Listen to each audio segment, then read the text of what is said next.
Everything in the life is dynamic, and here we can see that as soon as the food or tea comes, there is effect on the body. It itself is a science. So everything is a science from moment to moment. So as I go further with my presentation, how to get best out of life, understanding the human life as an experiment of the science thereof. Before I really go into the details, let us ask ourselves few questions. Am I living a balanced, meaningful life? You can answer yourself, and if you want to answer, you can raise the hand. I'm more than willing to stop in between. In daily living, how can one have happy, harmonious, rich and meaningful inner living?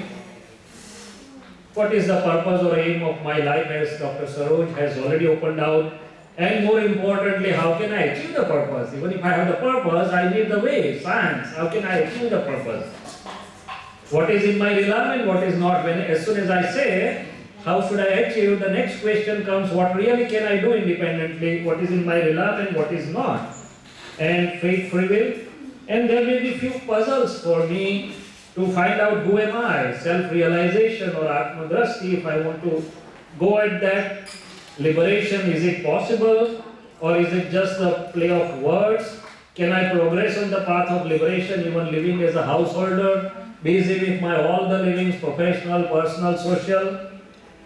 A word about yoga and meditation, because it goes a large way around. What does it really mean? Mind, science of mind and mind control. So as we go throughout the day, I think we'll take these issues. Now what do I mean by human life or life experiment? Whenever we say it is experiment, it has to have the two parts, experiment and experimenter. Here the experiment, which part is the experiment? My mind, speech and body, all the inner processes occurring within me from moment to moment, along with the circumstances which come my way outside also, within and without, and the natural regulatory system with its all fundamentals and principles constitute the experiment. And living as I am, in whatever capacity, whatever plane I am living as I am Shailesh, I'm doctor, I may be living in physical plane, I may be living in inner awareness plane, I may be living at the plane of pure conscious. Wherever I am living, I am is the experimenter. So it goes without saying, as I had said at the outset, that if I have the correct vision, correct knowledge of the experiment, the results would be good or desirable. If there is darkness in this room and if I am said to go out, I'll have stumblings. But even if there is small one light, there will be no stumbling. So darkness of ignorance leads to puzzles and light of knowledge resolves everything. So what I'm looking for is first and foremost correct vision, correct understanding or correct belief. By itself, it will change the outcome of the experiment a lot, effortlessly. Second part, having the correct vision or correct belief, what's the next? What should be my effort or purusha? And of course, what can I do independently, what is in my realm and what is not? So we'll go through all these three aspects as we go through the presentation. What is meant by balanced and meaningful? Outer living and inner living. We all have both the facets of living. What do I mean by outer living? Happy, harmonious living at all levels, individual, familial, social, professional, as a national citizen or a global citizen, along with my ecology or environment, and at my personal level it is health, wealth or inner development. So outside with my mind, speech and body, I am interacting in different phases with the different people and environment. Within me, I am with myself. So both the outer and inner should be balanced. It is said that if the outer comforts are very many and if inner happiness is meager or very less, then that imbalance may lead to some emotional and inner problems, making us resort to sleeping pills or the psychiatric medicines, and unfortunately that is at the highest in USA. So that's because of this imbalance. Look to all corners of the life, not only career or money, but health, spouse, children, spiritual or inner development. It's aptly said that even WHO now recognizes it is not only the body health, but body, mind, soul health as the total health. In other words, not only IQ, that is intelligent quotient, but emotional quotient and spiritual quotient all need to be balanced and well attended. Now, going to some simpler things, as at the outset we have set the ball rolling that every one of us, rather every living being, is in search of happiness. But what does our research throughout life say? What's our experience? Does it come from plenty of the things? Yes, we do enjoy plenty of the things and there is no denial. But if it would have been coming only through abundance, at least all of you here in USA should be always with smiling faces because you have plenty. N number of clothes in the wardrobes, N number of shoes and whatnot. In India we may have some problem, but here you should not have. But they say that abundance is welcome, but it is an inside job. And what's the secret? There can be happiness at the level of mind and ego, or there can be happiness at the level of heart. How do it differ? Happiness at the level of mind and ego, I am trying to derive by competition and comparison. I am an ophthalmic surgeon practicing since 25 years and I have reached to the level of certain income or certain number of surgeries. Let's say I am doing 50 surgeries a month and my junior colleague is doing 100. So I try to reach to 100 and no sooner I reach 100 I find that somebody is doing 150. So my race continues. That's okay, but that's leading me to inner stress. So they say that normal and natural living is the first key to happiness. What do I mean by normal and natural living? Normal means, does the rose blossom in competition to somebody? No, naturally it becomes very good. And normal, as Saroj Bal was trying to say, above normal is pure, below normal is also pure, come to normal. So I should try to do the excellent, but in my own natural capacity, not really rushing after something. And second very important concept is, no sooner I am trying to help somebody, no sooner I am trying to give chocolates to few kids, or no sooner I am deciding that okay, I will help somebody in some way, before really I go out and help, I feel fulfilled at my heart, or I start feeling happy. So do you think that this is a universal rule for everybody? Yes. Sir? Yes. Whatever actions of my mind, body, speech, which are going to make others happy, or which are going to help others, will make me happy first, or will lead to my fulfillment first, before really going out and helping others. So everybody, all great visionaries say, try to open the happiness shop. What do I mean by happiness shop? Have you ever come across the happiness shop? I came across so many big departmental stores in USA. I was trying to find a small banner happiness shop. So what does that mean? I should decide, it's my inner attitude, my inner inclination, that whosoever comes across me, let me try to give some happiness. Does that mean that I should always be selling out the dollars? I don't have enough to pay my installments. So no, my mind, speech and body, which is a natural asset with me, it's my inner attitude that somebody in trouble, if I give some of my time, try to hear, console and give some advice, also his heart and before that my heart will be soothed. So it's my inner attitude and inner inclination. So somebody said, yoga upayogo parokara. Yoga means mind, body and speech. And upayog means my intellect and my time. I should try and decide to use for others. But here is the question. My modern intellect says me, I have enough questions and problems with me, why to think for others? And this is the country, everybody is looking to one's own self, rarely to others. But scientifically, natural science says that there is no other in the world, because no sooner I am trying to oblige others, first I am being obliged, I am helping myself before helping others. So literally saying, I am interconnected, there is no other in the world, and whatever I am doing is in my self-interest. Let us see the reverse situation of it. Suppose somebody rings me here that when you were at tour at USA, your staff was playing all the indiscipline, what will happen to me? Okay, let me go back to my home and I'll take them to task and I'll fire them and whatever. They are enjoying, but what will happen to me? Before firing them, I will be fired first. So if I see my face in the mirror, would it be looking very nice face? Whenever I'm deciding to scold something, tell something harsh, first I get affected. So if I really don't want to become unhappy, I should realize that each action of my mind, speech and body first affects me positively or negatively. It's different that I am not aware and I am not made to learn to look inside. I am always looking outside. Once I learn to look inside, I will effortlessly realize this truth. World is me only. And of course, my resolve in the morning would be let my mind, speak, body not hurt any living being because I don't want to hurt myself. And let my mind, speak, body make one and all happy. This is a very simple truth. Is it difficult? No. Now let's move to a step further. We are all enjoying relative happiness and fine. Enjoy whatever comes your way in normal limits. But we all know that suppose you are invited to your best friend's marriage and instead of one day you are treating very nicely, you are being treated for 3 days. How long would you enjoy, sir? Couple of days, then one gets bored, let's go home and let's take out all these trousers and heavy ornaments and be easy and informal.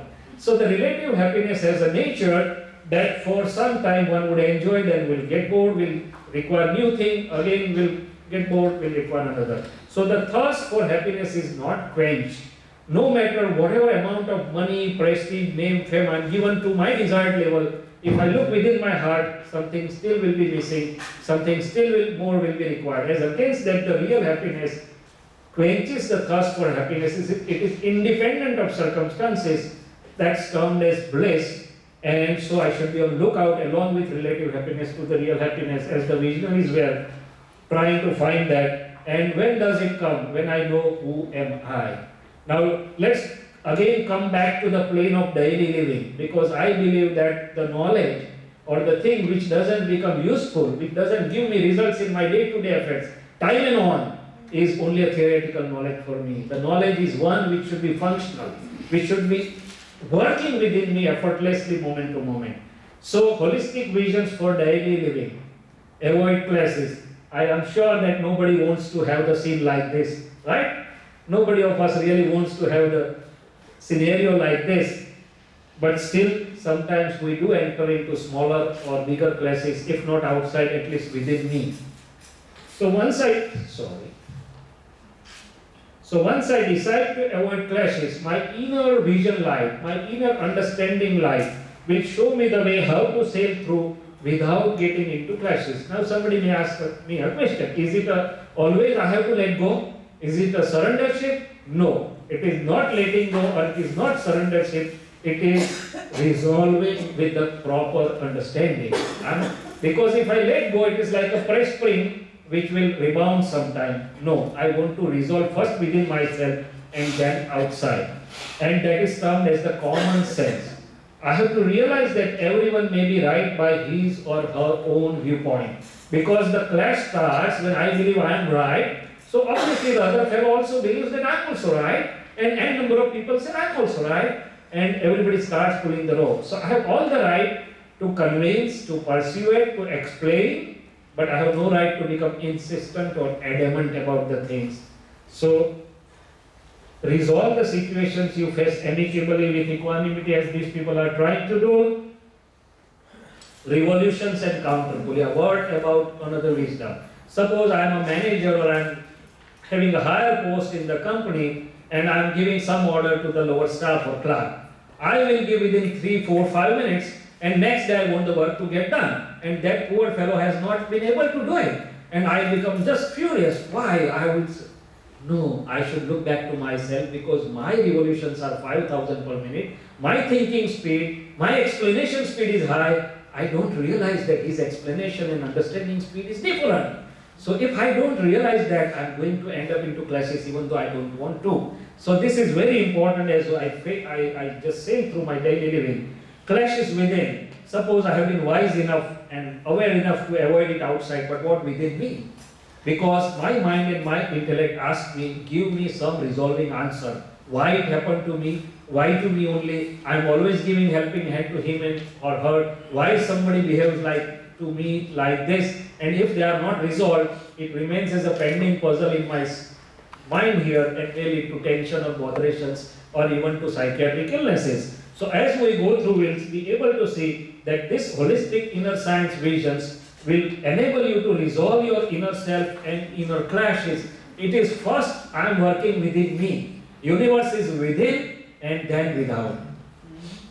And if at the end of the day required, we'll see in the afternoon session that there is a cleansing process to cleanse myself of my mental baggages, and at the end even I can forgive.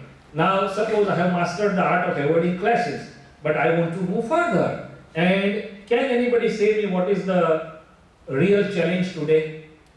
Because we are not facing the difficulty of scarcity of the resources, as I understand, basic resources. But what I am facing today is difficulty of adjusting with each other at my family, at my workplace, wherever I go. Why? I really want to adjust or get aligned, but why I am not being able to do so? Because all personalities are different. My personality is different from my wife's personality, my children's personality, everybody's personality. And so much so that somebody at home likes to speak less and somebody is talkative. The talkative person is bored by that fellow who is not speaking at all.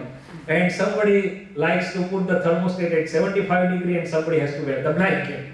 So this is a play of nature. So one who has the master art of adjusting with all different personalities under all different situations will not only be happy and having harmonious inner living, but will say to liberation. And one vision of adjusting with everyone is, in previous times there were farms in the houses or everywhere we were going. In present time there are gardens. What do we mean by farms and gardens? In farm, everything is similar. If it is almond, all throughout for miles you will see almond. If it is blueberry, you will see blueberry all throughout. But in garden, you will have all different varieties deliberately put together near to each other. And today, if we observe, right away near our family or at our workplace, people are like this. But is that bad? No, it's very good. In a garden, no plant complains to other that why don't you have a fruit or flower like me? And even we don't go to rose and ask why don't you have a blueberry? And blueberry, and if we go to blueberry and ask why don't you have a very good flower, what would blueberry do to us? So if I have this vision, I can readily use that know, find out what one knows, what one is good at, what is the fruit or flower in terms of positive ability, and never complain of shortcomings. I cannot go to rose and complain about thorn. If I am complaining, I am a fool. So this was the second vision, and everybody of us certainly wants, at least here in this room, a home to be a heaven on earth. There is no, I don't know of that heaven, but at least if I can make my home a heaven on earth, I think that will be good. So the visionary is one told that win your own home, world need not be conquered. But how to do that? Husband, wife. They should be in a best friendly relation. I'm scared really that when I was reading the statistics in USA, the statistics say that more than 37 or 40% of the people in USA, they live single. I don't know why. But our vision says that this is a very good natural balance, that each one is complementary to each other if they live in a best friendly way. And we know that we never try to find faults with friends. So two I may remain separate. When they marry, they come together, but two I may remain separate. As long as one eye is loving, sharing, caring, and friendly with the other eye, it is a win-win situation. But when one eye tries to win over the other, probably the show starts. So please be aware of that. And I should be using the word we and ours, and not I and you, or mine and yours. Dr. Saroj Bhav was trying to point out that one who is using the word I and me readily gets into heart attack. So if I can even save myself from heart attack, that's good. And as I already said, I believe that I am being nice to him or her, but really before being nice to him or her, I am being nice to myself. So with that holistic inner science understanding, I know that he or she is not different, it is me only. Not only he or she, extended world, it is my own world, it is me only. And at the end of the day, if something goes wrong, and if I have acquired opinions and mental baggages and prejudices, I have the divine process of cleaning, which will come in the afternoon session. Parents, children. It seems to be a still greater challenge in USA for many parents, how to take our children on the way we want them to follow. So responsibility of the parents seems to be as great as the responsibility of a president of a country. How to handle the children. Handle glass, handle with care. Their minds are like glass. If you cannot handle them diligently, this may happen. Children do seek love. And what is love? Love is something which we are not experiencing in the world or worldly language, because that is with expectation and condition going up and down. When my expectations are met with, my love goes high. When my expectations are not met with, it just goes down. No, love has to be free of expectations and conditions. It should be constant. And most importantly, they learn what they see and not what we tell them to learn. So beware. Even small kids are seeing everything in the house. So first, as parents, I have to be responsible to behave. My environment in the house affects the child first and foremost, then at school, then at friends, and whatever. And ultimately, if I learn this art, people say that everything is there, but I'm empty at heart. I feel lonely. And because I feel lonely, I should have a puppy with me, so it gives a company to me. That's good to have. He's also a living being. But why do I feel lonely? Because I'm expecting somebody to love me. Good enough. But if I start loving the people without expectation and condition, even before the reciprocation comes, my heart is full of love and the whole universe is my family. If I learn that art, reciprocation will definitely come, but even if it doesn't come, I'm not bothered. So this is the art the visionaries were following. Now, Deepakanandji is going to talk on this subject, but before that, because it is a link to my subject, who is driving us? A driver in the car, but who is the driver in my life? Have you ever thought who is driving us throughout the life? My inner machinery, mind, reflective consciousness, intellect and ego. Only that? No. Superimposed by my opinions, beliefs or visions which I harbor, because that's the software which is working behind the hardware. Still further, purpose or goal, intents or motives, if I have any. If I have only physical motive, I come in US and I enjoy everything, fine, five senses. If I have inner motive, that will drive me differently. And what is driving me to be with you at the seminar is a different intent. So my intent or motive will drive me. And on top of that, if I am still subjected to my inner weaknesses of anger, greed, pride, deceit, etc., in each of my behavior, in each of my reaction or response, there is a subtle role of all these things. And there is a question, is driver awake? Has to be. There is a funny story. Once we were driving, somebody was driving us, beautiful Mercedes-Benz car, and it was continuously showing the picture of a coffee mug. And we were just baffled, what does it indicate? And the driver also didn't know. He rang the salesperson, he says, you are sleepy, you need to take rest and have a cup of coffee. So anyway, this is just the lighter side of the story. So what happens is, this is a relative self, inner and outer. The inputs go through five senses, but before they go further, it is being filtered through the vision and belief. Like we are changing the filter in Instagram, and it changes the photograph. Here, if I can change this very filter, the effects and processes occurring through inner machinery will change, and that will change my action and speech. So, as I'm going ahead with the human life as a live experiment, this holds a very significant part as a first place, which we are going to talk throughout our seminar. Now, how does the inner self function? What about that? My inner self has different constituents, as I already said. It functions like a parliamentary system. Suppose on Saturday my mind says, okay, let's go to friend's house. Then it says, no, I have a lot of laundry to be done. No, leave aside the laundry. I have some other important task to be finished. And it shows me different alternatives. My reflective consciousness goes everywhere. No sooner my mind says it goes to the friend's house and shows me. Even it can show me India sitting right over here, my house in India. And my intellect tries to weigh pros and cons. And it depends on what type of intellect I have, whether I have a dollar-oriented intellect or whether I have the inner awareness intellect, whatever. So accordingly, it tries to see the benefit and loss. Few people have come here in the seminar, few people may have gone somewhere else, because the intellect may have guided them differently. And once the majority occurs, the Mr. President ego signs it, and unless the President ego signs, the body reaction will not start. So this is the whole process goes in. And here I'm not going into detail, but let me ponder over mind and ego, because they are very important parts. Then there are two parts of the mind: gross mind, dravyaman or discharged mind, and subtle mind, bhavaman or charged mind. Now, can I control mind? how best to control mind. Because you will come across so many people, yogis, rishis, advising, try to control mind and this yoga and that yoga.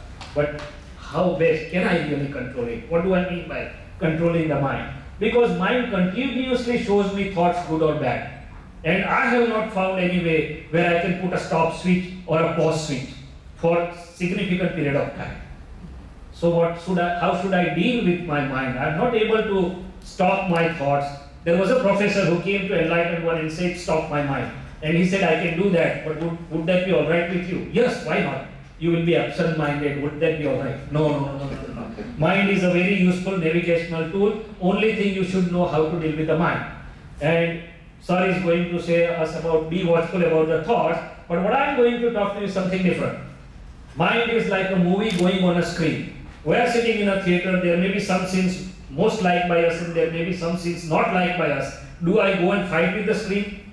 No, I allow them to pass. If I am much bored, I can engage myself in some other things, not look at the screen. So I should use and agree with the thoughts in line with my aim or goal, and I should allow the other thoughts to pass away. Unless I sign it, mind alone cannot drag me. This is the biggest secret. If you are watching at the seashore, big tides and ebb tides will not bother you, you will be enjoying. But if you go inside that, you will be scared. So first step back and watch your mind. Use when it is showing you in line of your thoughts. And mind is formed by opinions, beliefs and languages. So if I want to try to understand my mind, I should know what are my opinions, what are my beliefs in all different walks and different phases and language. Ultimate is to be knower and seer of the mind, which I am able to do once I have the vision, who am I? Reflective consciousness always wanders in search of happiness. So no sooner I try to meditate, I try to sit and try to stabilize my reflective consciousness, it starts running at all places. And I am not successful. So they say that study or eat in presence of it. One important tip I missed in the food part is always eat in presence of your reflective consciousness. Don't eat looking at the TVs, looking at the mobiles and some other things. Be present over there if you really want to be free of the diseases. So keep your reflective consciousness clean. As I said, there are a lot of things in the present world which can lead to stains. Intellect, I have already said, and ego, Mr. Ego. That's also another very important part. Ego is not harmful in itself. As long as body is there, as long as I am there, ego is there. But how do I use ego? If I am using it positively, obliging others, helping, caring, sharing, not only I will be happy, all will be happy. But if I am using it negatively, criticizing somebody, making troubles for somebody, being harsh, being boss on somebody, not only I will be trouble, but all will be a trouble. All humans are nothing but different forms or manifestations of ego, I or I am. And in all interactive dealings, it is nothing but ego management which matters a lot. First my own ego and then everybody else's ego. And it is better not to hurt anyone's ego. Now going to beliefs and psychological effects. Have we ever realized that beliefs are very basic for all my life experiences, pleasurable or painful I go through? Because it is not basically the circumstances, it is my belief of looking at the circumstances which is making me happy or unhappy, ought to be or ought not to be, should be or should not be. I have brought so many beliefs with me, and if I am aware, I can change the beliefs for better. So life is nothing but a bundle of beliefs and psychological effects. Suppose my belief at different levels, I believe that this pizza and burgers are not good for health. So somebody offering me pizza, I don't enjoy it. But somebody else has a belief, no, this is a very delicious food. So he enjoys it a lot. So it is not the pizza which is making me unhappy, it's my belief which is making me happy or unhappy. Similarly, I have my belief about my wife, I have belief about my children, I have belief about everything. That's what is making me painful or pleasurable. Ownership belief and doership beliefs. These are very important. Once somebody got a phone call that such and such house number is on fire, and the fellow was being called because the gentleman who was calling knew that it was his house. But that gentleman started smiling. Oh my God, why? He said, 1 week before I have already sold it. So it's no more mine. Ownership is changed. Anyway, this is just a cursory example. As you will go in depth, you will realize how everything is affecting us. If my house, first I say my family, my country, my society, and when husband and wife are arguing, I say my and you. So ownership changes, sphere of my keeps on changing. And ultimate is the belief about state of being, who am I, which makes all the differences. So positive vision says, there are only two things in the world, self and circumstances. I am with the inner and outer circumstances. Do circumstances make me happy or unhappy? No, really it is vision of looking at the circumstances which make me happy or unhappy. Nobody likes difficulties or challenges in the life. We become sort of, it's the why it is coming to me. But if I look upon this positively, in fact it is giving me opportunity to explore my inner self, to open out my inner abilities, to circumvent or to overcome it, and it makes me more mature. Those who are with golden spoons, who have not seen any hardship, you will find that they cannot face the challenges of life in a better way. Somebody may criticize or make adverse remarks that you didn't conduct or you didn't do well in the seminar. My first primary reaction driving me, oh, you don't understand anything, it's your view. But if I step back and see, no, it gives me another dimension of looking at the thing, of improving myself, and at the end of the day, it keeps my ego normal. It prevents me from inflating my ego. So I should be thankful to that gentleman that, oh, so nice of you that spending your time and energy, you have kept my ego normal and you have given me opportunity to improve. Yesterday, I had a 13 hours flight. Not 13 hours flight, but it took from the time I left Providence at Boston, 4 o'clock I got up at 5, I took the first flight and I reached here at 5 in the evening. I'm not telling the detailed story. So you can imagine what must have been going with me. But this vision was trying to help me all the while, even though the body was trying to feel a little fatigue, but within, this vision was keeping me positive that whatever waiting time I had at the airport, I used to make the presentation real good. I went in to find out what better can be done about these things. So I could use my time positively, productively, even when the outside was looking little not wanting or unwanted. And at the end, the body was a little bit fatigued, but no sooner I joined with this satsang, I was all fresh. So, suppose whenever somebody is a fracture, we say that I have a fracture and it will take 2.5 months to heal. And every time the story is repeated. But the enlightened one said that the fracture had occurred at that moment. From the next moment it has started uniting, because it is the nature that from the next moment it starts in reparative process. What is the difference of effect of these two? So Lord Mahavir always tried to teach his disciples that look at what is left with you rather than looking at what is lost. And this positive vision is not hypothetical, imaginary or illusionary. It is knowing the correctness and exactness of my own life experiment in line with the nature and natural regulatory system and fundamentals which is going on. If I know correctly, I will never be in a loss, at least within, in any type of circumstances. Now, how to be effective at work? Well, first part I have already seen: manage your ego and others' ego, positive attitude. I always felt that I go to temple, I go to church, I go to somewhere where I try to find tranquility or solace or inner happiness, but that's for a few minutes. What happens where I'm maximally spending my time, 8 to 10 hours? It's my job place, it's my house. That should be like a church or a place where it gives me rejuvenating energy or peace. And how can it be done? It can readily be done if I have the attitude that, okay, that gave me the opportunity to help somebody, to smile at somebody, to become friendly with somebody, to love somebody. One of my engineer friends once told me, you are so fortunate because you are interacting with humans directly, you are working with machines, and we have to find opportunity to interact with the humans. This is a very great science. So I have that opportunity, and of course I have the vision that I have a garden of human beings. A good manager is one who knows the abilities and virtues of everybody with him and can make best use. And ultimately, if I can see God in everyone, there is no chance why my job should be bothering or fatiguing to me. It should be a rejuvenating one. And as I go deeper down in the human life experiment, this is my question. Because we saw that what can I do in experiment, what are my efforts, and what is in my realm and what is not. Now if I ask, and if we ask ourselves, from morning to evening and from birth to death, what all can we do independently? Would somebody like to answer this question? I go to my job, I go to my business very punctually, very particularly, I'm a hard worker, regular worker. Am I independent, right? Or no? No. Because sometimes it happens that somewhere the surgery has took very long and I have to do the regretful, please cancel the appointments, or I may be stuck in the traffic. Somebody may be sick at the home. So yes, I am a very important evidence, but I am not independent in the part of happenings. It just happens. And this happening is based on so many circumstantial evidences, gross to subtle, outside and inside, coming together in a scientific sequence.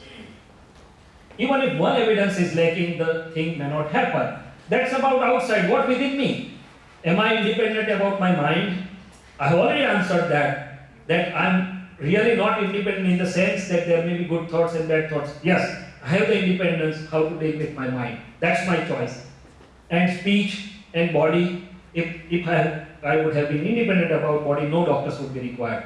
So the enlightened ones say that there are two parts of life. One is the part of happening, wherein my mind, body, speech, inner and outer circumstances come together, and it depends on scientific circumstantial evidences. This is a very important revelation.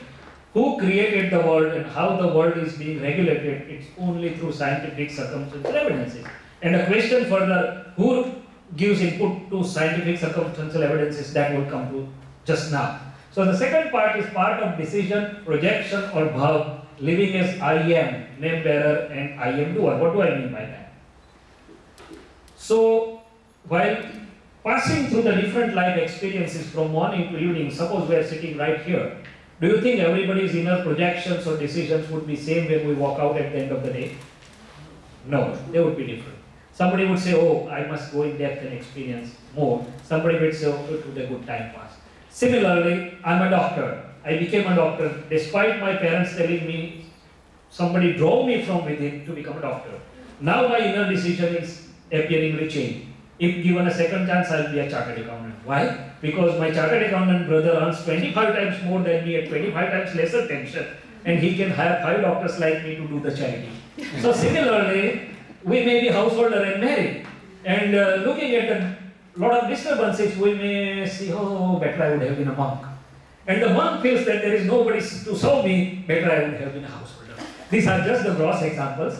But so to say that inner decisions and projections may be continuously, incessantly, spontaneously going on within, positive or negative, and it depends on which I do the sign. Yes, I need to have this or don't need to have that. And once I do that, how our projections or bhav work in the natural regulatory system. And this is the only relative independence I have, because here I am independent of the circumstances, and it depends on my prevailing understanding, my vision or belief which I consider to be right, and my choice to agree or to disagree. Let me give one example of my choice. Suppose I have some exchange of little debatable words with my colleagues, Swami Navinanandji. Now my inside the projections may start. Let me teach him such a lesson that he will not speak to me in such language again. But if my understanding comes to my rescue, I'll change it. No. It's my fault. He's just showing me, giving me the opportunity, so I'll change it. Right? So this is my free will here, what really I want. So this is the meaning of Gita slok karmanyeva adhikarste ma phalesu kadachana, where people could not understand what is the part of karma and what is the part of karma phal. Everything seen in the world, with any 5 senses or whatever, is in the form of fruit or effect or result or discharge. Karmas in the form of seeds or causes or projections are not seen outside, it's happening inside. Only I can see it, no other people can see it. This is the fundamental. So having known that, how best I should use my relative free will, this opens out a very simple scientific path for achieving the best in my life. What I'm required is to use my relative free will in the inner level of projections or decisions, 2 bhavnas. First is let my mind, body, speak not hurt any living being. Second, I want to know what is my permanent self, what is my real identity, what is my true being, and by that I can have the permanent happiness or bliss. 9 codes of conduct as bhavanas. As the day passes, we will see there is a small pamphlet, and this just requires me to have this inner bhavana or decision. I am not required to change my behavior or struggle with changing the behavior. I am just changing my inner decisions or opinions or understanding. Behavior would automatically follow. The entire world, teachers, preachers, psychologists, behavior therapists, they are focusing on change of behavior, and we get frustrated. Okay, I want to do this, I can't do it. But behavior is the effect, fruit or result. What one can change is the inner seed or cause, and that's very easy by change of understanding. And power of projection. One bhavana of Rajchandra or Gandhiji to make the country free, and everything nature gave him all across, all the evidence is required. Dada Bhagwan had only one bhavana, that let this science reach to every nook and corner of the world, and a simple frail man, and one bhavana, one strong, consistent, continuous projection. We are here as part of fruit of that. So this is how the nature works. Nature is always there to help you. You have the power of decision, bhavana or projection. Use it appropriately. Decide, remain sincere, work hard, pray, and nature is great. Mother Nature is there to help you. So this is a very simple scientific path for meaningful inner living, which I have already said that it just wants to change the understanding. And ultimate is, who am I? Am I my car? Am I my house? Am I my possessions? I try to identify with this. Once I saw a very beautiful, very inspiring movie on TED, I am not body self. Somebody of you can see I am not, because my time is short, but who am I? So I say my name, my house, my wife, my mind, my speech, my body, my feelings, my ego, my karma. Then who is that I saying is my? No sooner I say this is my wristwatch, the object, and one who is saying my has to be different. But I never thought that when I say my mind, the mind and I am different. When I say speech, my speech and I am different. When I say my feelings and I am different. When I say my karmas and I am different. So this is what the enlightened ones try to bring us to, that I is different from all my. And the part of which is falling under my or mine has the beginning and end. And who knows that it has a beginning and end, or it is ever changing, has to be constant, has to be permanent. That means if I look within, there is one part of my conscious which is always looking what is happening in the other part, and that has to be permanent, constant, or non-changing. So separate my and I. One who has known the knower has known everything. I sometimes say I enjoyed, I slept. And when I say I slept, who knew that I slept? So that means there is one knower and seer who is always knowing. Doer and knower has to be separate. So one who knows everything. So ultimately, I want to know who am I. I'm knowing that I'm Shailesh is correct. I'm knowing that I'm doctor is correct. I'm knowing that I'm somebody's husband is correct. But it is correct by relative viewpoint, not by real viewpoint. The world is the puzzle itself. And there are two viewpoints to solve this puzzle, one relative, the other real. Relative means ever changing, one which is continuously changing with beginning and end. Real means never changing, knower, seer, permanent. And self-realization or initiation has to be by experience, not by words. If it would have been by words, everybody would have been able to do it by Google, because there's a lot of information. But no, it can give you scholarly information. It cannot make you taste that sugar is sweet. So in good times, people were able to do it by themselves. Today, even for a seeker, it is difficult to understand the core or essence of Gita, Agam or Vedas. And it is even more difficult to achieve the results which they are suggesting us to achieve. Why? Because today I do not have the unison or unification of my mind, speech and body. What I speak is different from what I think, and what I behave is different from what I speak. So because of that, today it can be achieved through a stepless path, through the grace of somebody, a Jnani Purush, who is a holistic inner scientist, and we were fortunate to undergo that experience. And I will come to this part in the afternoon session, that what transformations and experiences it led for me, or my inner journey, and I'll leave this part here. We'll come to that in the afternoon session, right?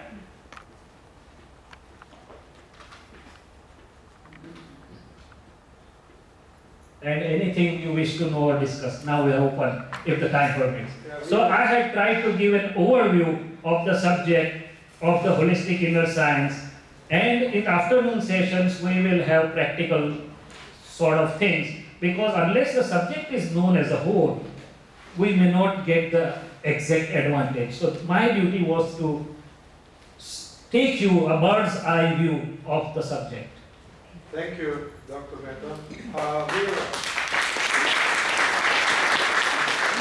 We have a few minutes for question if anybody has it. In the meantime, I'll ask you a question. Sure. In your presentation, you say circumstances don't make us happy or unhappy. But now, in real life, somebody just hit my car. That was circumstance. So my natural feeling is unhappiness.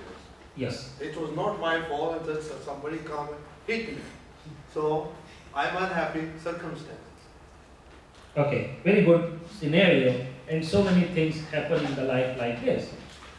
One thing will take this, second thing will take about our own illnesses or illnesses of near and dear ones, which really pose a challenging situation for us, right? I agree. Now, my first reaction, unawakened reaction may be, I'm furious, I'm so angry and I'm starting fighting, and that's fine. But if I step back and choose my response, whatever has happened, it cannot be undone, right? Now let me choose my response. Okay, it's all right. I can ask for insurance details. I can phone a call. But let us step back and see, one loss has already occurred. Do I want to incur the additional losses by change of my moods? When I go back my home, my wife also realizes that something has gone wrong and everybody's mood is off. So this holistic science vision helps you to prevent further losses. So first fundamental is, daily I was driving and nothing was happening, even though I was talking to the fellow colleague, even though I was not very attentive. Today I was very attentive, I was in my lane, and still somebody came and dashed me.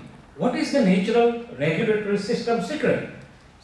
It was saving me all the while, and today, despite my all efforts, something happened. So if I look back at the nature's system is working very accurately to the accuracy of a fraction of a second and a fraction of an atom, which is driving everybody. And today, something was due to give me fruit or effect of my atoms and molecules, painful or pleasurable. So something got here with my car. So once I realized that, there is a sentence that whatever has happened is just and correct in the scheme of nature. So I'll step back and see, okay, within me, let me try to understand why it happened, how it happened, by which rules it happened. So I will be able to come to steadiness very fast, even if I am affected. Second thing, I would step back and find out, okay, I'm fighting, I'm aggrieved, I'm so my blood pressure goes up, my heart rate, respiration becomes fast. Is it leading to any benefit? Am I becoming a wise or am I becoming a fool? So myself, I will get the answer, self-talk. Let me be behaving wise to myself. I'm entitled to do all the procedures, but with it I should come to some stage where I am not at extra losses. So this vision helps me, and is it in anybody's independent power to help or hit somebody? Can anybody independently hurt or help somebody? If it would have been so, the whole world would have been fractured. Yes, in our worldly language, somebody can do justice or injustice to somebody, but in the natural language, nobody independently can hit or help somebody. It's my interconnected atoms and molecules. My whole mind, body, speech is nothing but conglomeration of so many atoms and molecules. And whenever I have given somebody happiness, these are positive atoms and molecules. Whenever I have been hurting to somebody, it's negative atoms and molecules. When it is due to give me result, nature just sends me the postman. Do we bark at the postman, putting 4 posts at our mailbox? 2 are pleasurable and 2 are painful. One is traffic police's ticket and one is dividend from somewhere. One is somebody's marriage invitation and one is somebody's death intimation. No. We understand that postman is no more than a messenger. Sender is somebody else. Similarly, in scheme of nature, whatever comes my way, They are no more than postmates. Please go ahead. Please. Your question? Oh, my question is, you talked about the heart, and I thought about how you said that when someone is more of the me, the I, that they normally get heart problems. One of the speakers said.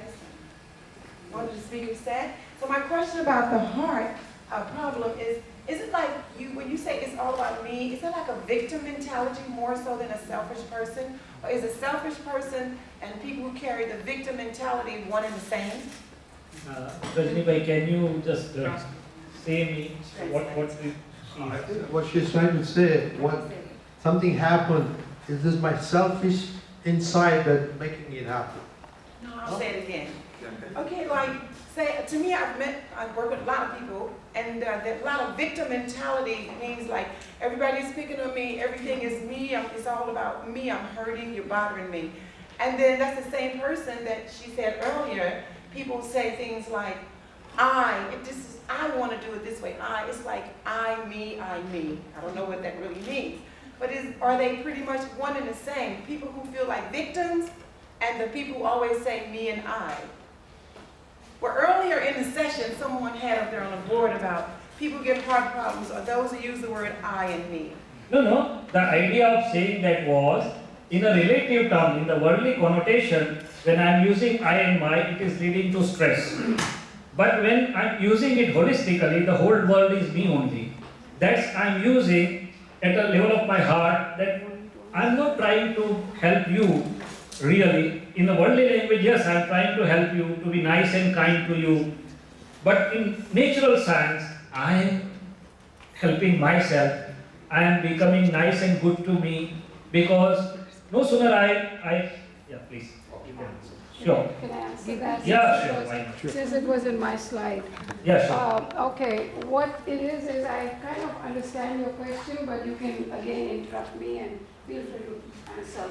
I want to just cite a study which I didn't get to, and that might answer this. For example, in Harvard, which you know is a pioneering school, they have done studies, and this was a 75-year study, it's a long study, in which they looked at people who were raised by sometimes two parents, sometimes one parent. Some got love in their life, others did not. And they didn't bond with one of the parents. Later on they studied, this is where this came from, the slide I had. Later on they studied and found that those who did not receive love never learned to share either. So it's like if you don't share, like the Dalai Lama says, if you're not giving, you're not getting back either. So what happens is then the victim mentality and everything is kind of connected. Yes, I'm a victim, oh yeah, my God, my car broke down, and why me? Like we were just saying, he was saying too, that whenever we have that, if we are not separating the circumstances, then we are going to suffer. But this study showed that the Harvard students who intellectually had everything that they possibly could, they were doing well, everything, yet they suffered more heart attacks, more cancer, more diseases later on in life. And the good news is that even if one of the parents is good, like so single parents, if one parent is very good, fine, they at least have some bonding. But we, if we look even in our own experiences, I'll be very honest with you, in my own background, I'll only go to mine. I can't judge my being a parent, only my kids could tell you if they were here, if I'm good or bad. And at this point I'm at a stage that I will take the bad and say, I could have done better. But maybe when I was younger, I was too egoistical and too driven. So, but in my upbringing, my father and me were very close. Not my mother, even though I mentioned in the beginning that my mother was a source of my wisdom, my strength, very driven, very competitive. But the spiritual aspect, the holistic aspect came from my father. So unless while we are growing up, children are like clay. Unless we are growing up in a place where at least there is some love, then we will get out of that victim mentality too. My daughter says a lot of these things to me. I'm a victim, Mom, why did it happen to me? And I'm trying to constantly raise her consciousness, but she's had a lot of experiences in life. Like she was 16, she had an accident, her best friend died. I mean, if you think that's not traumatic, what could be? For a young 16-year-old who has no perspective in this country, driving on Thanksgiving weekend, every Thanksgiving weekend is like a sad weekend for her as well as sometimes we think about it. So it's like these are the things that when things happen when you're younger, there's not enough support, nobody there to talk to. And I learned it the hard way. I kind of am sharing with my students now that, you know, be careful, have somebody you can talk to. If it's not your parents, if it's not your brothers, sisters, go find a friend, go find a social agency, somewhere where you can outlet. Because I know when my son went through problems, I stood up and said, even if he calls me at 1 o'clock at night, I'm there, I'm going to talk. He doesn't talk to me that much now, so maybe he doesn't need me, which is good. But this victim mentality always is there in all of us. And as long as it could be either way. The mind could be ego. Oh my God, I'm so rich, I have this house, I have everything. Me, you better listen to me. Now that's the one that creates stress too. On the other hand, it could be, oh my God, I'm so bad, look at me, why did God do that to me? Either way, you're, you know, increasing your cortisol. Cortisol is this, and he can tell you all more about it, but doctors would tell you, whenever we have high levels of cortisol throughout our day, we are going to be more prone to these diseases. It's not just heart disease, it's cancer, it's Alzheimer's. Any disease that you name on the planet Earth is related to stress today. So I'm sorry I took a little longer, but I mean, did that help? Oh, thank you. Holistic is a balance of everything. Oh, he wants to say something there. Yeah. How we can differentiate gross mind and subtle mind? I know that the question was going to come, but my time was short, so I was just trying to fly over. This is a very good question. Can you repeat the question? The question is, how can you differentiate gross mind and subtle mind? Very good question. The gross mind is one which continuously keeps me showing the thoughts throughout the day. One after the other, second after the third. Suppose 4 of us friends have gone to some restaurant. One friend may not have any thought of hard drink or any thought of non-veg. The other, from the distance also, will have so many thoughts. So this is how the gross mind differs. The gross mind is nothing but a bundle of complexes or knots I have brought with me. How the complex or knots really get formed? As I said, by my previous beliefs, previous projections or previous decisions, if I would have put the decision or belief there, oh, it's very good to smoke, it's nice, it's enjoyable, I would have that note and the mind will show me the thoughts. If I have not put such type of beliefs, I will not have a single thought of smoking anytime. So my gross mind is nothing but the effect or result of what I had fed as previous beliefs, previous opinions or previous projections. Now it is coming by way of different thoughts. Now the subtle mind is my state of being, as living as I am, and it is being formed based on my present understanding, my current vision. Suppose I am a householder and I am doing all the worldly activities as doctor and doing this and that. Having seen the enlightened person, I feel that better I should be devoting more and more time for the holistic inner science. But that's where what is being charged is my inner mind, whereas my outer mind is still having a lot of my connections and the things which I had invited. I hope you are getting me. So the gross mind shows you thoughts after thoughts, and as I showed the parliamentary system, that's where you take the decision and you work. But your inner understanding, your inner state of being may be positive, may be negative also. It's not necessary that you are going only in a positive. I'll give you another example. Suppose there are few people who are otherwise cannot do certain things by their personality, but sitting with their friends, they are continuously harboring that what's wrong in doing this? Everybody is doing, I can also do that. Right now his personality is not allowing because that is a fruit. But inside he is winding up the new negative things.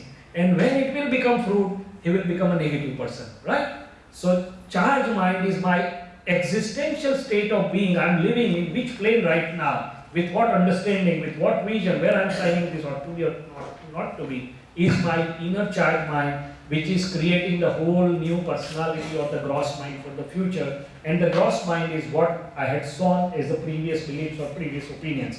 And there is some change between the two. You observe yourself, you will find the mind showing you today and what you are understanding today, there may be some discrepancy. Why? Because one is your past understanding and past knowledge, another is your present understanding or present knowledge. And if you can understand this science, you will not have any inner conflict, but you will be able to resolve it nicely. Thank you very much. And thank you, the audience, for questions that keep on coming. In the afternoon, we'll have a lot of chances for question and answer. And this is leading into the next session, driver of life, who and what drives us. And that will be by Deepak. He has a degree in electrical engineering, and from the childhood, he always wanted to be different from others. And he was inclined to be a celibate. His unanswered questions and scriptures were easily answered by a very simple, practical, scientific way by Sri M. Patel. And he was blessed with self-realization in 1983 by the holistic scientist Sri M. Patel.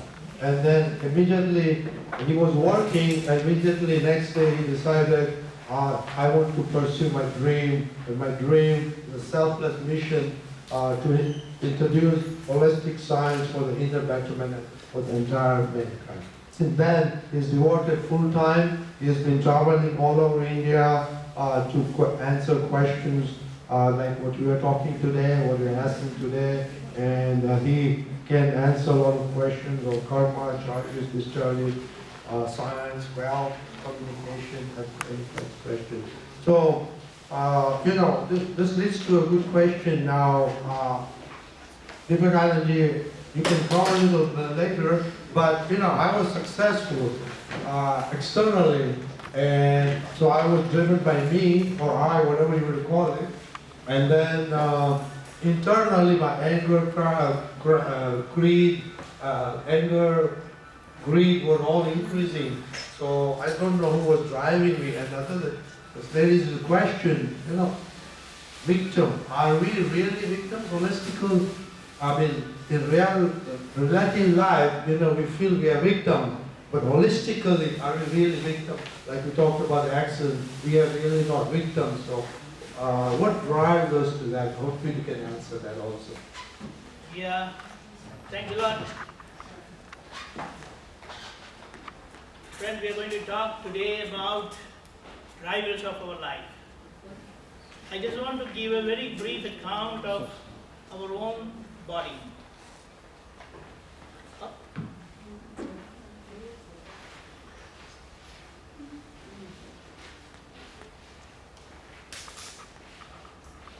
Is my mind in my control? Is my mind in my control? I mean, if your mind is in your control, can I speak what I want to speak? Can I behave the way, can I act the way I want?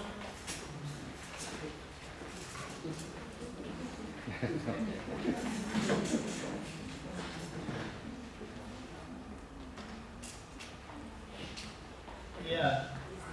Yeah. Now we're Now So, yeah, I was wondering when people are looking at me, staring at me. Yeah, so I find that it is not in my control. I want to speak nicely, I want to behave nicely, I want to think positively, but I don't get those thoughts at all. Then, who is pushing me? Who is driving me? Here, the holistic scientist who has gone through and through, he has understood the whole life and death, and what is the life beyond death. And that is where he has brought out so clearly, like there were many things that are covered by Dr. Mehta. But we will try to see that today my life is totally an effect.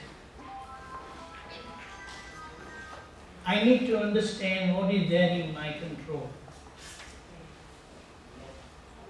And if I get to know that, then I'm done with my life. So, whatever I come across, as it was said that the holistic scientist said that the world is the puzzle itself. And Dr. Mehta has very well pointed out, this world is a puzzle. Why? In my previous life, probably, I was David. And what all he projected. Now this is what is me today. And when I was born, I was given the name Deepakanand. So it's a puzzle for me. I live with that egoism because it was a name given to me for identification. That okay, my name is Deepakanand, that's what I tell everyone, my name is Deepakanand. But then eventually when I come across people, because everyone say, I am so and so, I am so and so, I am your dad, I am your mom, so and so, so and so. I somehow have gathered, I am Deepakanand. That the holistic scientist says that is all egoism. So all through my life, when I come across so many circumstances, my belief changes, which doesn't match with what projection was done by David. So I have to live in a body which was projected by David, and I have to live in this body as Deepakanand. That is the biggest puzzle of our life. So today, that David guy who projected whatever good or bad thing he projected, I have to live with it. And if I get to know this holistic science, then I know how to get along with David, who is living within me. And if that is done, I have learned the lesson of my life. One more thing, it was said that there are two viewpoints to solve this puzzle. One relative, the other is real. That my real self is permanent and the relative self is changing. This is how it changes from life to life. What I had projected few years back, my projection changes. So even those projections have impact within me. Because when my circumstances changes, my belief changes, and I come out with new desire. But it's like I planted a maple plant, so now a maple tree is growing in my garden, and now I say, that should not have been there. I wanted a mango plant so that I could bear good mango fruits and I can relish that. Let's say it's too late now. So this is how my previous projections and what I face today in my life, they keep differing.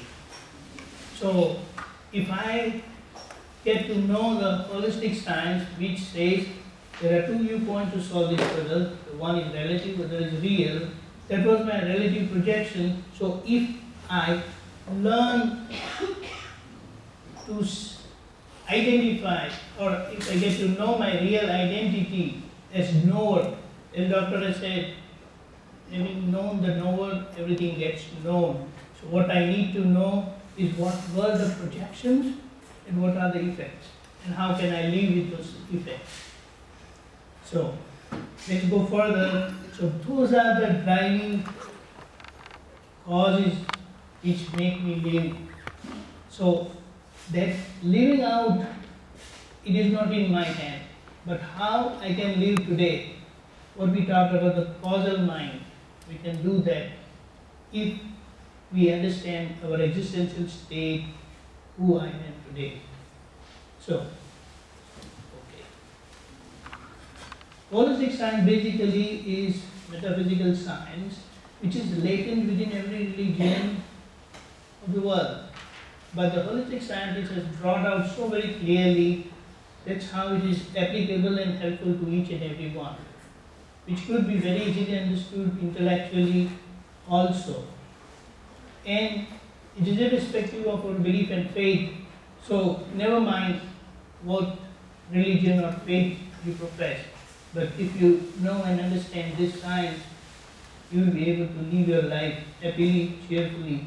And that's why they say that holistic has answers to every question.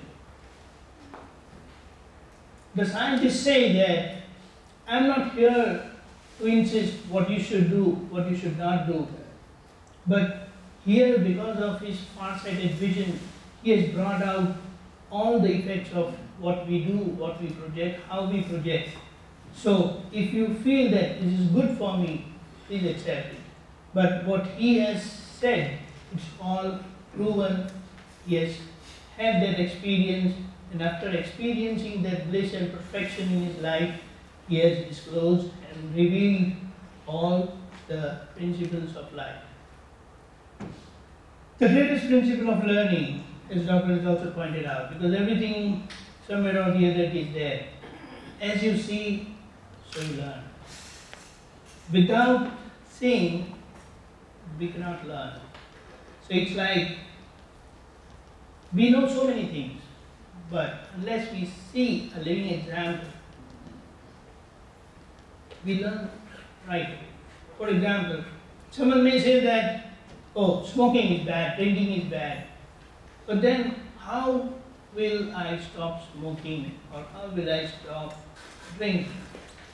So when I come across a person who doesn't smoke, who doesn't drink, and still he lives his life very nicely, stress do come, and normally under stress condition, all this one who drink and smoke, they smoke a lot, drink a lot.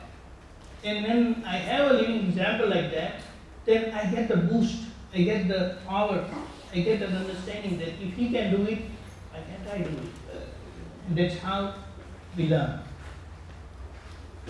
Okay, we will just glance through what are the, who really drives in our life. We are driven by our surroundings. It's like when we come and attend such a seminar, we are so much motivated that, oh, there's so much we can do, everything is in our hand. So, why not do it? So surroundings plays a very vital role. The family where I was born, the mother who gave me a mother tongue, basic understanding, education, learning starts from home, from our mother and father. They gave me a name, Vivekanand. Friends, acquaintances around home, city, state, country, they have impacted my life. Academic and professional exposure further influenced my life. Media, newspaper, magazine, TV, iPhone have special contribution in my life. Peer pressure. Basically, we talk all this regarding the kids. They have a lot of peer pressure. And now I feel even the elders have peer pressure. Everyone, nobody is spared in this world. So that is how we definitely have a lot of influence of our surroundings. And then religion and scriptures have made a special contribution in our life. And that's how we are growing. Just because I was born in a Hindu family or a Christian family or a Muslim family, I follow that religion. And in the center of every religion, this factor of holism, completeness is there. But it is only one who has known the science of life and who has perfected that science, he can know and bring out the science. And that's how it is available to us to bring and to come out of the limitations of the traditional belief of the religion. But we need to go and understand the science of religion.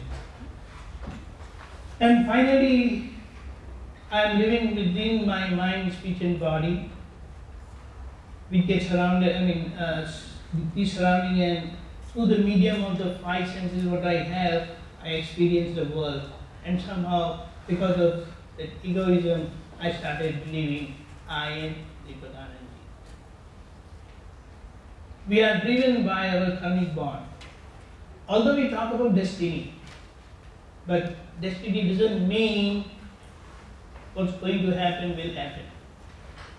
It means you keep trying directly, put all your efforts positively.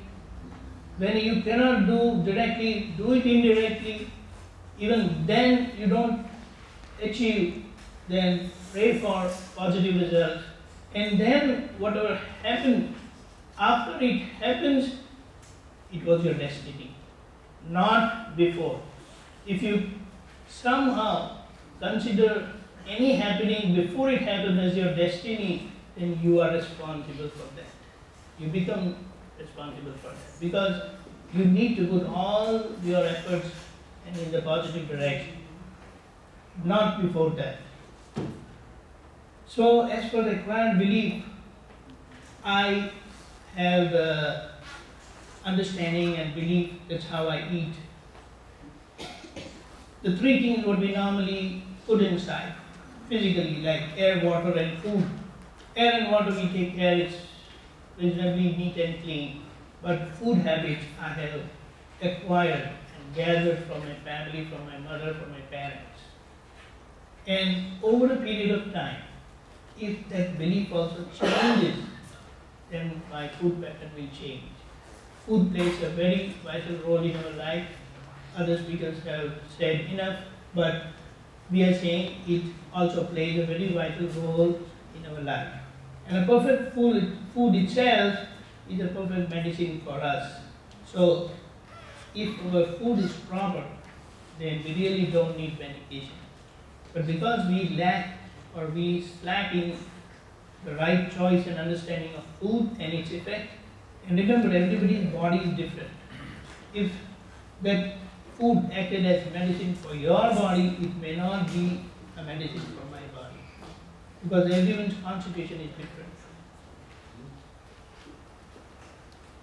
Here we want to say that everything begins in our mind. The very idea that I was born in that family, I get the surrounding where Dr. has said about scientific circumstantial evidences which are responsible for my life. Why was I born in that family? Why did I come across that particular parents who taught me to eat, live like this? That's how, because those causes were there in my mind through those projections. So depending upon those projections, I have come across this family, this surrounding, this friend circle, college, everything. And that's how it affects. And once that food goes inside, it has its own effect. So here, the holistic visionary's revelation is fantastic. Opinion is the father of mind, and language is the mother of mind. In the sense, when opinion gets expressed through language, a new mind is born. For example, say I was a non-vegetarian. Our family is a non-vegetarian. Somehow I came across a book, and I read in the book that certain kind of foodstuff make you very aggressive. So, if you want to cool down, then you better change your diet. And that was the opinion of someone who has passed through that experience. And it appeals me, and I say, yes, that is correct. So, when my opinion changes, I had an opinion because I came from a non-vegetarian family. But when my opinion changes, when it is expressed in the language, a new mind, a new opinion is formed, and my food characteristics changes. This is just an example, but all those things that change our mind, it happens through this. So, opinion changes, and when that opinion gets expressed through language, a new mind gets born.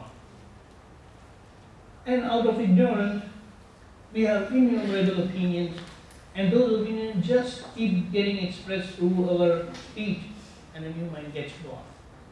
And under the potent influence of our weaknesses, that is anger, pride, possessiveness, greed, likes and dislikes, which actually goes on in our mind. With such a diseased mind, just imagine what kind of desires we would be having. So these are the driving factors which influence our life, and we come across unforeseen circumstances. Definitely with such a diseased mind, what's going to happen? We are going to come across diseases which could lead to physical, mental, psychological and spiritual illness. And if we get to know the knowledge of ourselves, who we are really, through that, the world is a puzzle itself, and two viewpoints to solve this puzzle. So when you get that viewpoint known from the holistic scientist, it's not information, this is information, but that belief needs to change that I am Deepak Anand, from that I am the knower of Deepak Anand. So that conviction, that transformation is important, which happens, which is possible only through a holistic scientist. So with such a holistic knowledge, new opinions would stop building within us, and with the right understanding of handling all our previous opinions, we can become totally free from opinion. So in fact, the true achievement is measured how you can free yourself from all kind of opinion. So one who is totally free from opinion, he is there in the center, because then he won't be affected by anything, any surrounding, any circumstances. But because of my opinion, I do yes or no, good or bad.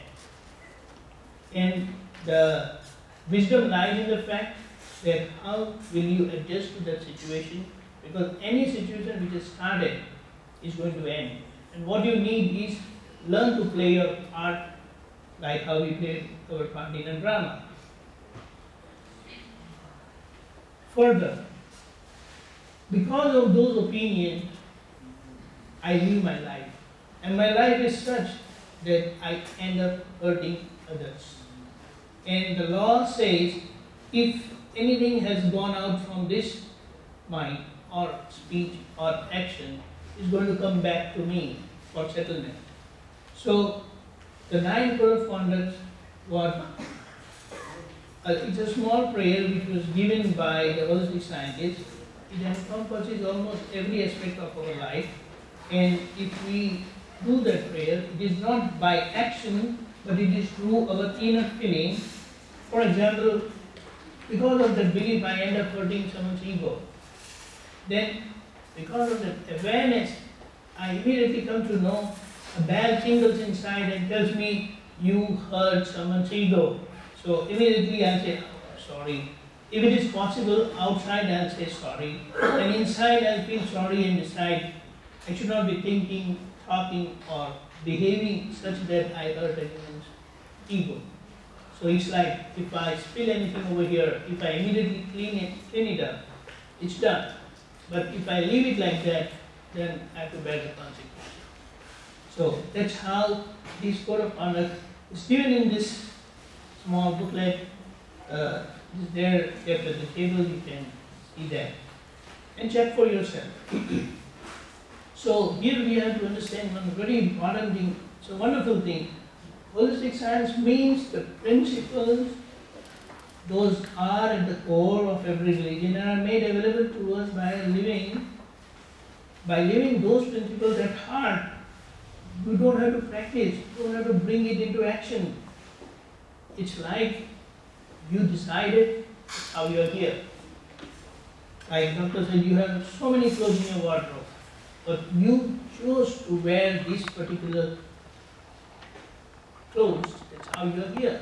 That's how you're wearing those clothes. Everything is nothing but a result of our own decision. And That's how, if we decide not to hurt anyone through our mind, speech and body, we will be ever happier, cheerful, and live a very meaningfully ideal life, in which everyone else also would be happy. At times we are helpless, being driven by our past. So on one side, we have to understand this is a very wonderful thing. We are in a way helpless and totally unaware of being driven by our own misconceptions about the absolute truth or fact of life, because of the ignorance about the underlying laws of nature. And due to that, we come across those circumstances where we have to suffer or come across pain and suffering. With either individually or collectively, family-wise, state-wise, country-wise, and hence the whole world is in problem. When we learn to drive through the holistic inner science, so with this understanding, we come to know that, hey, my car is going the wrong direction, so that steering is in my hand. Through my inner feeling, my inner decision, what I can make today, we decide that, oh, that was wrong, I'm sorry, I don't want to do it, and correct myself. So we can drive ourselves safely towards lasting happiness, perfection, and meaningful life, living internally with utmost humility, abiding by the principles of holistic inner science. So driving through holistic inner science from totally unaware, because we are not aware of the holistic science, it will take us to the awareness. We come to know, hey, there was something wrong that I was doing all this time. And when I am aware of that, then what happens, I become careful. Like when I go to the wall, I become alert. I never touch with any of the walls. So slowly, my awareness increases. I become beware, so I'm watchful, I'm careful. I'm always having a caution so that I don't commit that mistake. Slowly, further, I become alert. Like you look at the red signal and you start pushing your brakes beforehand. Not that you do at the end and then everyone they get the jerk or maybe meet with an accident. And it is holistic scientist who is in the state of exactness. And that is why he can open that vision within us. But as self-realized ones or one who has got some understanding, they will live an exemplary life as an example for others. And unless we see, we cannot learn. So let us see a preview of few principal visions, revelations and understanding of holistic inner science. You are whole and so responsible for yourself. Most of our life we keep on blaming others.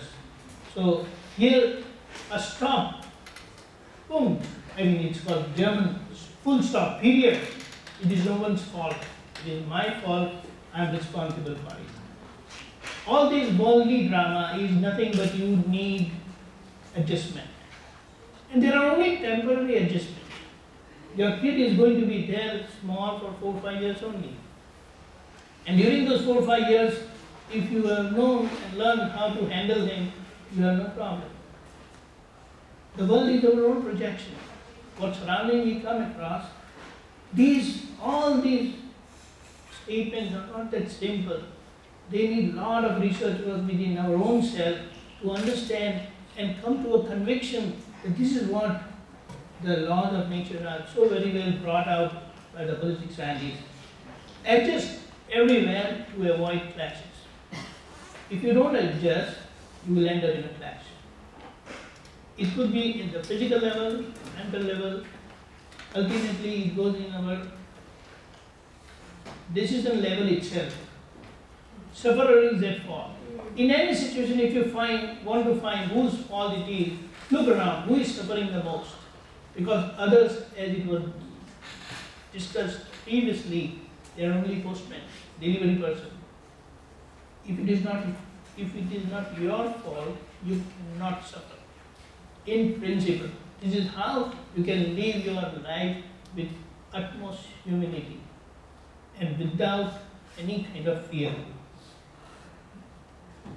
Today, we need to be very honest. But if we talk of honesty is the best policy, then people have forgotten that policy totally. So, he has said otherwise. Dishonesty is the best policy. So, it's like anyone who does that, he feels in his heart that this is wrong. It's a very good eye-opener. You are your own teacher and you are your own student. So, our body teaches us what I had done previously, what I learned previously. And as a good student, I will learn from my body itself what mistakes were committed. Of course, only through the vision of holistic science. So, same thing, you are your own co and your friend. Your intentions, that is, decisions today are very important because they are going to be your reality, life circumstances tomorrow. Is the world ever going to know my past from what I am visible today outside? They cannot know my past because they don't see the past. They see the present only. And on my present, which I firmly decisive today inside, which is going to bring a sure change in the future through my inner decisions today. Very important. Very important. So people will tell me and they may complain that, see, this is what you have been doing. But if I have changed inside, then I will accept it with utmost humility. You are right. This is not the right thing I have done. I accept my mistake. But that acceptance is very difficult unless we ourselves are convinced that that was wrong. So here we have to know that life is made up of two compartments. What we experience today is the decided part of the previous decisions, and if I learn to make fresh decisions today through the understanding of the holistic science, my world will change. Further it has said, don't see loss, please settle. Because whatever way, like how these people also in the court, they say out of court adjustment, settlement. So somehow it is not important at times to go to the court because then it's a hassle. So if you can somehow manage to pacify the relation and pacify the person, then out of court adjustment and settlement is wonderful. So you don't have any hard feelings. Because anywhere if someone is hurt, don't think that you are leaving him forever. He's going to come back to you one way or the other. Because if it has gone from here, it has to come back here again. So, holistic inner science is the true science of life. It encompasses the entire humanity and the world from the grossest to the subtlest life and has answers to every aspect of our life and living. Holistic inner science is our own life. Because life is science, our very existence is science. Without a cause, previous cause, I cannot be here. Without that inner desire to share my experience, I cannot be here. And that's how it's going to happen in my life. The science says, past is gone. Either run away from it or learn from it. We talk about all this, but unless we see a living example, we will never learn the lesson of our life. And present is in our hands. Learn to encash it. The holistic sciences simply conveys this thing only. Learn the lesson of your life from your past, what you see around, and then life is yours. A word of appreciation, the word holistic science came through Professor Shailesh Mehta, who was a professor emeritus in religious studies at the University of Virginia, and he was a chief editor of Encyclopedia of Hinduism, which was released in the year 2012. And actually, because he has got exposed to the whole world life and in the academics, so he says the word holistic science is a perfect word to convey our life science, and further it was named as holistic inner science by our team of holistic science. As we have known that science is lame and blind without the living exemplary scientist. So I would like to refer to our founder, holistic scientist Dada Bhagwan, and the present holistic scientist, His Divine Holiness Kanudadaji. His very picture and the pose says, "We are one." Remember what I say. He also says, "We are one." So let us be one, and that is the meaning of true love. Thank you so much. Thank you very much.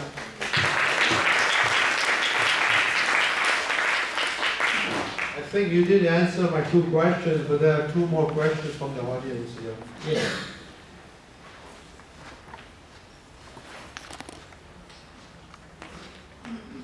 Does freedom of opinion imply a state where one will no longer have opinions generated, or that he or she will have opinions but not be affected by those opinions? No, it's like when you say you don't have opinion, you know the consequences of those opinions. So you learn to adjust, you try to explain, and with mutual exchange, you can pacify the situation. If you have anything special, please come forward. Yes. Because see, when you are living in our life, you will come across opinions. So the best part is when we are together, we know that my opinion will not be of any help. You can express your opinion, you can explain why you should be doing that, and still afterwards say, then whatever you say is fine. So you'll still have the opinion, but you just won't be affected by the opinion? You would be affected, but then that is your destiny, that you have to pass through that suffering. But at what cost? At what cost? On one side, you have to suffer because you have to adjust, you have to accept those situations.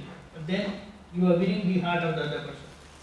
That is important because you are not hurting the person. If the person gets hurt in certain situation, if a person gets hurt, it is good. For example, I was in my 5th grade and I had, in India, they eat pan.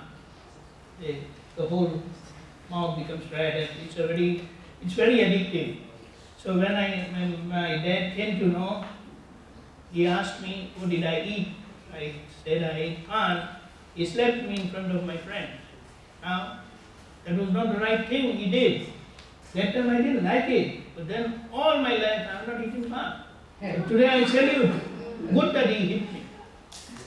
That's what. That time you don't realize. So certain times is good, but just for the heck of it, what we say, it is not important because your relation is important. Most of the time, these opinions are such it doesn't have any value, but just because I said you have to do it, that's not right. Right? Adjust everywhere and avoid classes by implementing this. What happens to ego? Yeah. Well, ego definitely gets hurt because when you have to adjust, your ego won't allow you. But then again, what are you getting in return? Our return is like, if I don't adjust, I will be hurting the other person. I have to stay with that person, and if I hurt the person, that's not the right thing. And by adjustment, if I have to suffer a bit, that's fine. But my relations remains intact. It's very important. It's like if this bottle was made of glass, I have to take care of the glass. because the glass doesn't know that it will break. So until I take care of the glass, it won't break. Same way, relations are also like that. Until I take care of the relations, they will remain intact. And if they get hurt and they go away, then we feel that, okay, we are free. No. If they are hurt, they are going to come back for fulfilling the debt. It's not that simple. It's not that simple. So it's like when you are departing, also the relation should not get spoiled. If the other person is hurt, then you're not gaining anything. Yeah, that's one thing you've said a couple of times, suffer, suffer, suffer. But when he was talking, he said reconciliation. So when does suffering and reconciliation come into picture? To me, I suffer only as long as I have ill understanding or incorrect understanding. No sooner my understanding right is correct, suffering ends. I don't want to suffer even for a moment, because suffering means there is absence of holistic science. And the second answer, my ego will get divinely transformed by adjust everywhere and avoid clashes. It will be transformed into a friendly, loving, sharing, caring type. It's good to me and good for everybody. So it's a divine transformation of ego. I think that I'd like to explain on that one. In the earlier, remember, I said I was loaded, if somebody attacks me, I would have loaded gun. That's my ego at the high power. But once I say I want to adjust myself, is that the transformation you're talking about, Shailesh Mehta? Yeah, at least that ego should be making me happy and to everybody happy, and I would simplify it. It's like a sugar in the milk. I give an example. See, most of the time parents adjust to the kids. What do they get in return? What do they get in return? The parents should say that. What do you get in return? Targeted children, disobedience, stubborn children, radical children, whatever. Happiness. See, they will not run away from you. Although they have committed the mistake, they will learn the lesson of their life. It's very important. And in the bargain, parents have to suffer. They have to pass through difficult situations. But that is what they are willingly doing it, and that's how their love and connection remains intact. Otherwise, they will just wait for the 18 years and they'll say bye-bye. What happened? Any more questions? Yes, please. Yeah, in one of your slides, you said the guiding light of our body or life is directly affected by the food we take. So in your opinion, how important is that? Are there any scientific research done? Yes, yes. Scientific research in the sense, see, what is your particular type of food? Sorry? What is your kind of food? What kind of food you eat? Well, now I eat mostly vegetarian. I used to eat, everything, but in the past, 1 year I started eating more vegetarian. What is the reason? Health reason? Health reasons. Right. Health reasons are also very important, and it has other reasons also. The reason is, see, I'm telling about my experience, because I was very aggressive. 1, 2, and 3, that's it. I'm telling you very frankly. Very what? Frankly, openly. And then when my diet changed, the whole thing changed drastically. Everything changed drastically. So it has its effect. But that is not the only test. The other test, if that food has come from your mother, you have the right to eat.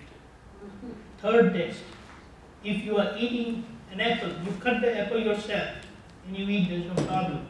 So if you are eating chicken, you cut the chicken yourself and then eat, no problem. if your heart doesn't allow you to cut the chicken, then you are not fit to eat that chicken. Otherwise, what should it matter to you? Like an apple, if you're cutting an apple, you cut the chicken also. Nobody can do that. It's not that easy.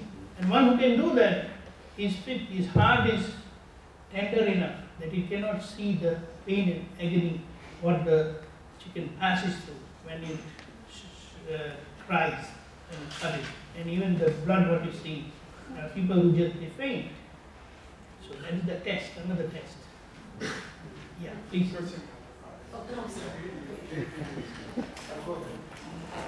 Go ahead. Just go ahead. No, that brings me up, that makes me really curious, because what about a farmer who slaughtered his lambs and his pigs, and if he eat it happily and he can gladly do this, is that probably the reason No why problem. he can eat it happily and live good? Yeah, there's no Wow, problem. interesting, isn't it? Yeah, exactly. You should be able to cut yourself. Wow. That is a I'm very shocked. clear indication.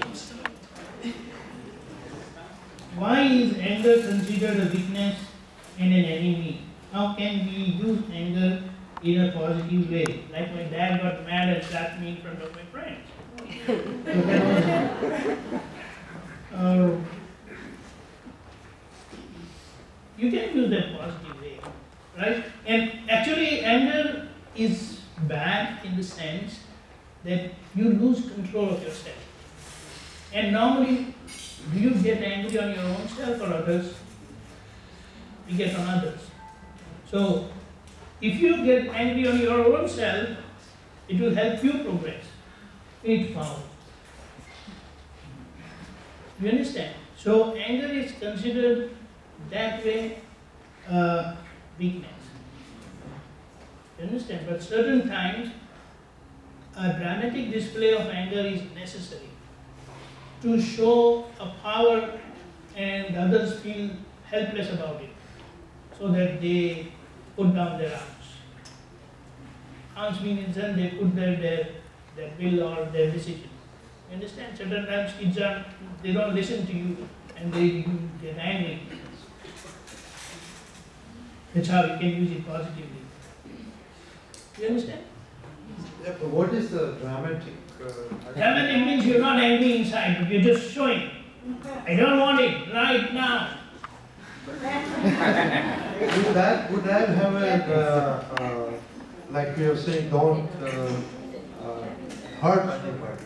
So No, in the drama, and that time they should feel hurt, because by hurting them, you will stop them doing a bigger mistake. If they get hurt, they will lose $10. But if you don't hurt them, they will incur a loss of $100. Which one is better? how do you distinguish between your inner, your calmness in inner self and then trying to be angry? Apart from that, what is the outcome? Even if you get angry, and if your child or the other person stop doing that thing, so you have gained what you had to gain. You have the then further chance to correct yourself also. You understand? Oh, that's what, so afterwards you really need to correct yourself Even if you too. do dramatically, you have to feel sorry inside. So you Means even the situation was in your control, but still, if a third person sees that, you won't say that it was right. now I feel better. I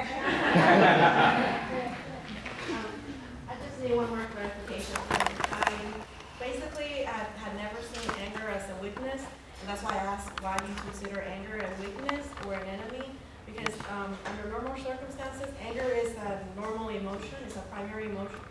And it's basically what we do with that anger that matters. Like, you know, if I get mad at someone and I go out, like you said, and slap that person, then anger is not really what, I guess, anger was my normal emotion, but I didn't have to go out and slap that person. I can use anger in as an energy, a positive energy, and I just wanted to get your input That as is to rarely that is like happening. based on the holistic science, how can I use it in a positive way and manage it to the point that I can use it as an energy and a strength versus a weakness. Yeah, like I'm giving you my example. I was saying 1, 2, and 3. Now, I don't have to count it up. But you know, my question would be that, is it real anger? If if you're going to reconcile yourself, then is it considered anger?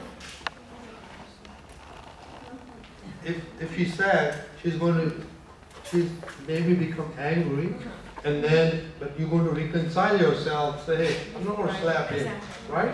So that is that real anger or your reconciliation? No, it's like it was about to happen, and with right understanding, you'll learn to manage it. It's better. So to be healthy, I would not consider that to be anger. I should pat on my back, say, hey, I did reconcile it. I didn't get angry. I didn't get ulcer. I didn't get a heart attack. So hey, thank you. For Dr. Mehta, I have a question, and maybe you can comment on it also. Let me give you another scenario. Often times we run across people that are extremely religious, to the point where their attitude is that if you're not keeping up with their level of religiosity, you're considered far inferior. I mean, it's happening in my family right now too. How do you handle a situation like that? They clearly perhaps don't understand the roots of the religion, because in their mind they have this kind of a extremely superiority complex. And often, and the second part of the issue is, there are people like that in every religion. Because I have friends, clients, differing in degrees of religiosity, and they all believe that their way of following religion is the ultimate way. I mean, this happens even within our religion. Their own guru, their own thing, their own rituals, they are the ultimate. And any deviation from that, when they go to other temples, oh, they do it this way. This is not the way it's supposed to be. You go to a certain place, they don't do arti. Okay, so how do you handle people like that? I mean, clearly in my mind, they haven't really understood religion. So how would you respond? I mean, how do you handle people like that? Okay.